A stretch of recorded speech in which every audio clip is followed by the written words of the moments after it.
नीतीश कुमार पर आपको कितना भरोसा है, ट्रस्ट फैक्टर आपका कैसा है? और मैं इसलिए पूछ रही हूँ कि 2 बार तो सर उन्होंने धोखा दिया ही आपको। देखिए, नीतीश कुमार जी भारत की राजनीति के बहुत प्रमुख नेता हैं और उनके जीवन का पूरा कालखंड कभी वो कांग्रेस में नहीं रहे और कांग्रेस के साथ में रहने का उनका रिकॉर्ड भी कभी भी 2.5 साल से लंबा नहीं रहा। तो मैं मानता हूं कि किसी व्यक्ति के जीवन का अगर मूल्यांकन करना है तो एक बड़े हिस्से को लेकर ही करना चाहिए।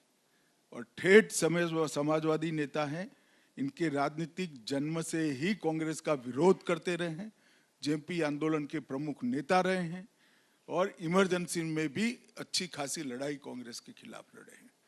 तो मैं मानता हूं भरोसा भारतीय जनता पार्टी को तो है ही है, परंतु बिहार की जनता को भी है।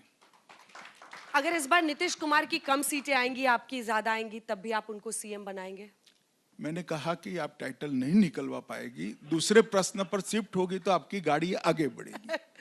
ठीक है सर, आगे बढ़ते हैं। हिंदी पट्टी का एकमात्र राज्य जहां पर बीजेपी का आज तक मुख्यमंत्री नहीं बना, वो बिहार ही है। क्या गृह मंत्री अमित शाह का ये सपना है कि बिहार में भी बीजेपी का मुख्यमंत्री हो?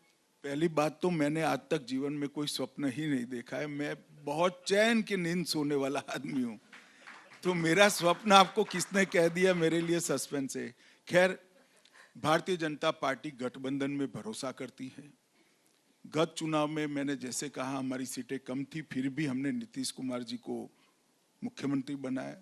हालांकि नीतीश कुमार जी ने स्वयं प्रधानमंत्री जी को फोन किया था कि आपकी सीटें ज्यादा आई है, गठबंधन धर्म तो ये कहता है कि आपका मुख्यमंत्री आप करिए, हम समर्थन करेंगे। परंतु फिर भी प्रधानमंत्री जी ने इनकी सीनियोरिटी देखते हुए हमारी पार्टी की ओर से कहा कि नहीं, आप नेतृत्व करिए, हमें कोई आपत्ति नहीं है। हम जब पूर्ण बहुमत की सरकार प्राप्त किए तब भी हम एनडीए की सरकार बनाए थे और जहां जहां राज्यों में भी हमने, उत्तर प्रदेश हो, महाराष्ट्र हो, जहां जहां में कई बार पूर्ण बहुमत मिला या साथियों के साथ मिला, हमने एनडीए की ही सरकार चलाई है। तो हमने गठबंधन का हमेशा सम्मान किया है और इस बार भी करेंगे। पिछली बार के चुनाव में सर सिर्फ 12,786 वोट्स का अंतर था एनडीए में और महागठबंधन में। क्या ये वजह है कि इस बार चिराग पासवान को शामिल किया है आपने, और चिराग पासवान की अपनी महत्वाकांक्षाएं दिखती हैं? नहीं, आपको कैसे लगता है? आपको शायद मालूम नहीं, बीच में एक पूरा जनरल इलेक्शन चला गया लोकसभा का। 24 का चुनाव चिराग पासवान जी हमारे साथ ही लड़े, हमारे साथी थे। वो हमारी कैबिनेट में मंत्री भी है, मोदी जी की कैबिनेट में हमारे साथी है, तो हमारे साथ ही लड़ेंगे। और उनको 29 सीटें देने पर किसी ने नाराजगी जाहिर की क्या आपके सामने कि भाई? आज तक के अलावा किसी ने नाराजगी जाहिर नहीं की। अब आते हैं कुछ मुद्दों पर, और उन मुद्दों में सबसे पहले एसआईआर का मुद्दा उठाते हैं। अब विपक्ष का क्या आरोप है? राहुल गांधी जो पूरा वोटर अधिकार यात्रा निकाले, गृहमंत्री जी उन्होंने यही कहा कि ये वोट चोरी कर रही है बीजेपी, और इलेक्शन कमीशन जो है वो बीजेपी के इशारे पर काम करता है। देखिए, इस तरह की बातें करना बहुत सरल है। ये देश में, मैं आज तक के माध्यम से पूरे देश की जनता को कहना चाहता हूं कि इस देश में एसआईआर पहली बार नहीं हो रहा है। इसकी शुरुआत 53 में हुई थी, तो राहुल जी की दादी के पिताजी के समय भी हुआ था, उनकी दादी के समय भी हुआ, उनके पिताजी के समय में भी हुआ और उनकी माताजी के समय में भी हुआ। शायद राहुल जी को ये सत्य कोई बताता नहीं। एसआईआर है क्या? एसआईआर का मतलब है मतदाता सूची का शुद्धिकरण। जब 10, 12, 15 साल हो जाते हैं तब कई सारे लोगों का मृत्यु हो जाता है, कई सारे लोगों का एक जगह से दूसरी जगह अपने कामकाज की दृष्टि से, नौकरी की दृष्टि से जाना होता है। वो वहां पर भी मतदाता है, यहां पर भी मतदाता है। पहले यहां रहते थे, मानो कि दिल्ली गए तो वहां पर भी है, यहां पर भी है। तो ये मतदाता सूची शुद्ध होनी चाहिए या नहीं होनी चाहिए? मैं एक छोटा सा सवाल राहुल जी को पूछना चाहता हूं कि मतदाता सूची शुद्ध होना चाहिए या नहीं होना चाहिए? मतदाता सूची का शुद्धिकरण का दूसरा नाम है एसआईआर। अब मैं, आपने पूछा नहीं है मगर उसका भी जवाब दे देता हूं कि वो विरोध क्यों कर रहे हैं।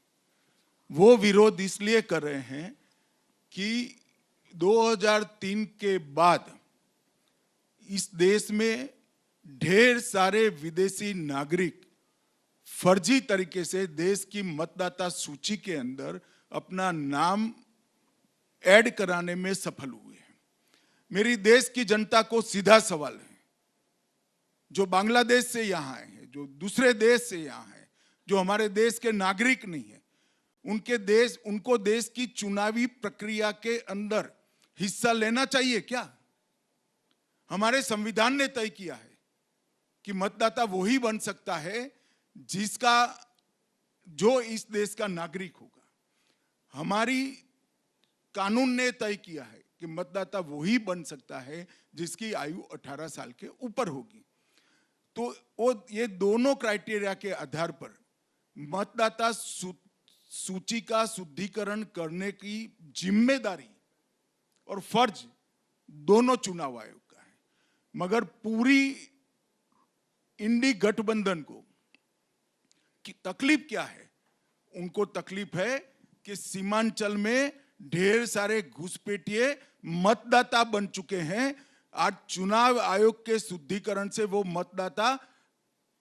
मतदाता सूची से बाहर निकल रहे हैं और उनकी वोट बैंक डिस्टर्ब हो रही है। चुनाव हारने के भय से वो वोट चोरी की यात्रा निकाले थे, मगर अभी मीडिया ही बोल रहा है, राहुल समझ गए हैं कि देश की जनता को ये पसंद नहीं है, उन्होंने बोलना बंद कर दिया। पर वो तो ये आरोप लगाते हैं कि आप हिंदू मुस्लिम करने के लिए ये वाला इशू घुसपैठिया का उठाते हैं। चाहे आप हो गृह मंत्री जी, चाहे प्रधानमंत्री नरेंद्र मोदी, दोनों ने भाषणों में घुसपैठिया का मुद्दा उठाया। आपने कितने भेजे, ये वो पूछ रहे हैं। पहली बात तो ये है कि हम कुछ नहीं कर रहे, ये चुनाव आयोग कर रहा है, और पहली बार नहीं कर रहा है, कई सालों से कर रहा है।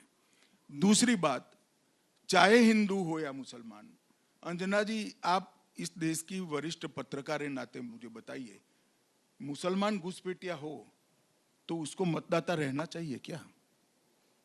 क्योंकि वो मुसलमान है। इतनी छोटी सी बात है। राहुल जी इसका जवाब दे दे कि हाँ भाई, मेरी पार्टी का नीति है कि मुस्लिम है, घुसपैठिया है तो भी उसको वोट डालने दो। हमें कोई आपत्ति नहीं, देश की जनता को कहे, बिहार की जनता, देश की जनता निर्णय करेगी। घुसपैठियों में जो धर्म को लाते हैं, इससे बड़ा पाप कोई नहीं है। वो हमारे लोकतंत्र का बड़ा नुकसान कर रहे हैं। घुसपैठियों का कोई धर्म नहीं होता है।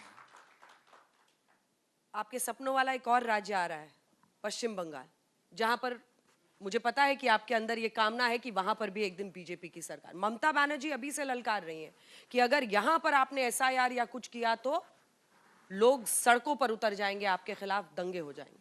ऐसा बिहार में भी कहते थे, क्या हुआ? सब पर्चे डाल दिए और चुनाव भी हो जाएगा, बंगाल में भी हो जाएगा।